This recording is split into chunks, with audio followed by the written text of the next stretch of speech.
ஜேயர்ஸ் dairy treasure. அம்மா, பூசணிக்காய் நம்ம வீட்டில் எவ்வளோ பெருசாக இருக்குது, வச்சு ஏதாவது ஸ்வீட் செய்யா. அவ்வளோதானடா, சூப்பராக காஷி அல்வா ரெடி பண்ணிடலாம் வா. இப்போ இதுக்கு பூசணிக்காவை எடுத்து நல்லா வாஷ் பண்ணிவிட்டு இந்த கிரேட்டரை வச்சு நல்லா பூசணிக்காவை பார்த்திங்கன்னா தோலெல்லாம் எடுத்துட்டு துருவி எடுத்துக்கிட்டேன். நம்மளுக்கு கரெக்டாக துருவிட்டு நான் இன்றைக்கி என்ன பண்ண போகிறேன்னா, இதை நம்மக்கிட்ட ஒரு ஜல்லடை இருக்கும்ல, அதில் ஒரு வெள்ளை கிளாத்தை போட்டுக்கோங்க. கிளாத்தை போட்டுட்டு இந்த பூசணிக்காவை வச்சு நம்ம சீவி வச்சுருக்கோம்ல, அதையும் இதில் போட்டுட்டு நல்ல தண்ணியெல்லாம் புழிஞ்சு எடுத்துருங்க. இந்த தண்ணியெல்லாம் நம்ம வேஸ்ட் பண்ண வேண்டாம். தண்ணியும் நம்ம குக்கிங்க்கு யூஸ் பண்ணிக்க போகிறோம். இந்த மாதிரி ஒரு ஒயிட் கிளாத்தை நல்லா சுருட்டி ஒரு 10 நிமிஷம் வச்சிடலாங்க. ஸோ பாருங்கள், எனக்கு இந்த மாதிரி தண்ணி கிடச்சிருக்கு. இதை ஒரு ஓரமாக வச்சுக்கலாம். இப்போ இது பார்த்திங்கன்னா இது ட்ரை ஆகிட்டு எனக்கு ஒரு பவுல் கிடச்சிருக்கு இந்த பூசணிக்காய். ஸோ இதுக்கு பார்த்திங்கன்னா அதே அளவில் கால் போர்ஷன் சர்க்கரை எடுத்துக்க போகிறேன். அரை போர்ஷன் பார்த்திங்கன்னா நெய் எடுத்துக்க போகிறேன். அப்புறம் இந்த பூசணிக்காவோட தண்ணி இருக்குது, இதை வச்சு தான் அப்புறம் முந்திரி பருப்பு வறுத்து போட போகிறேன். ஸோ இதுதான் சிம்பிளாக இன்க்ரீடியன்ஸு. காஷி அல்வா சூப்பராக இருக்கும். கல்யாணத்தில் அந்த காலையில் வாழை இலையில் போடுவாங்க இந்த காஷி அல்வா. அவ்வளோ எம்மையாக இருக்கும். யாரோட ஃபேவரேட் சொல்லுங்கள், எனக்கு ரொம்ப பிடிக்கும். இன்னும் சொல்லப்போனால் நான் பார்த்திங்கன்னா காஷி அல்வா சாப்பிட்றதுக்கே கல்யாணத்துக்கு போவேன்னா பார்த்துக்கோங்க. இப்போ வாங்க, ஒரு பேனில் நெய் விட்டுக்கலாம். ஃபஸ்ட்டு நெய் நல்லா சூடானோடனே முந்திரி பருப்பை போட்டு நல்லா வறுத்து எடுத்து வச்சுக்கலாம். ஒரு ஓரமாக வச்சுக்கோங்க. இப்போது அதே பேன்லேயே இன்னும் கொஞ்சம் நம்ம நல்லா நெய் விட்டுக்கலாம். ஸோ நெய் விட்டுட்டு இந்த பூசணிக்காவை நெய்லேயே போட்டு நல்லா ஒரு வதக்க போகிறேன், ஃப்ரை பண்ணிக்க போகிறேன்.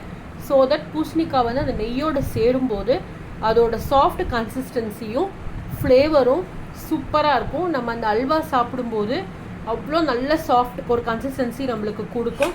நீங்கள் கண்டிப்பாக இந்த மாதிரி ட்ரை பண்ணி பாருங்கள். நெய் ரொம்ப நல்லாயிருக்கும் இந்த காஷி அல்வாவுக்கு.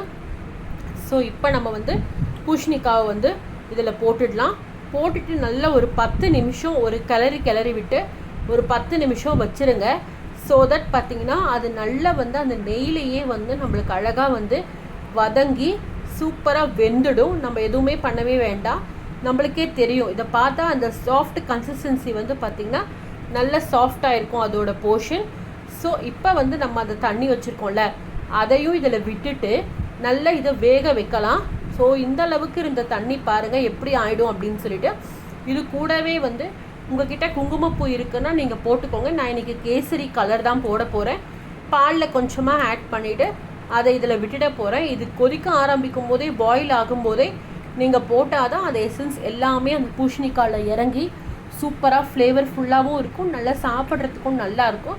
உங்களுக்கு அந்த பச்சை வாடை அந்த கலரில் இருக்கும்ல, அது எல்லாமே கூட போயிடும் நல்லா கொதிக்க. ஸோ இது எல்லாத்தையுமே நம்ம சேர்த்துட்டு ஒரு கிளறி விட்டுடுவோம். அப்போ தண்ணி கன்சிஸ்டன்சியில் தான் இருக்கும். அந்த தண்ணி எல்லாம் வடிஞ்சு நம்மளுக்கு இந்த மாதிரி ஒரு ட்ரை கன்சிஸ்டன்சிக்கு வரும்போது சர்க்கரையை நீங்கள் ஆட் பண்ணிக்கோங்க. சர்க்கரை ஆட் பண்ணவுடனே பார்த்திங்கன்னா கண்டிப்பாக தண்ணி விடும். எனக்காக பூசணிக்காலையும் தண்ணி இருக்கும், சர்க்கரையிலையும் தண்ணி இருக்குது. ஸோ தண்ணி இருக்கும். நீங்கள் சிம்மில் வச்சுட்டு நல்லா அடிப்பிடிக்காத அளவுக்கு கிளறிக்கிட்டே இருங்க. இந்த ஸ்டேஜில் நம்ம இன்னும் கொஞ்சம் நெய்யை விடுவோம். ஸோ எல்லாத்தையுமே கிளறி இது நெய்லேயே பார்த்திங்கன்னா இப்போ கொதிக்க ஆரம்பித்து அப்படியே பிரிஞ்சு வர ஆரம்பிக்கும். இந்த ஸ்டேஜில் சூப்பராக நம்மளுக்கு பார்த்திங்கன்னா தெரியுதா, எல்லாமே அந்த நெய்யெல்லாம் இது கூட சேர்ந்து எப்படி நம்மளுக்கு பாத்திரத்துலேயே தெரியுதா உங்களுக்கு. இந்த ஸ்டேஜில் நம்ம முந்திரி பருப்பு ஸ்டவ் ஆஃப் பண்ண நேரம் வந்துருச்சு. ஸோ முந்திரி பருப்பையும் போட்டுட்டு நல்ல ஒரு கிளறி விட்டோம் அப்படின்னா அப்படியே மவுத் வாட்டரிங் பூசணிக்காய் அல்வா, அதாவது காஷி அல்வா ரெடியாக இருக்குது. இந்த அஸ்வந்த் உனக்கு தான், இட்ஸ் டைம் டு டேஸ்ட் பார்த்துட்டு எப்படி இருக்குன்னு எனக்கு சொல்லு. மம்மி சூப்பராக இருக்கும் மம்மி, சாப்பிட்டு பார்த்தேன். ஓகேவா? அப்போ எதுக்கு நீங்களாமும் வெயிட் பண்ணுறீங்க? பூசணிக்காய் அல்வா செஞ்சு நீங்களும் உங்கள் வீட்டை ஒரு கலக்குங்க. அதோட விட்டுறாதீங்க. நம்ம சேனல் ஜேயர்ஸ் டெய்ரி ட்ரெஷருக்கு லைக் பண்ணிக்கோங்க, ஷேர் பண்ணிக்கோங்க, கமெண்ட் பண்ணிக்கோங்க, சப்ஸ்கிரைப் பண்ணிக்கோங்க. இன்னொரு வீடியோவில் சந்திக்கிறேன். Thank you, take care, bye bye, வணக்கம்.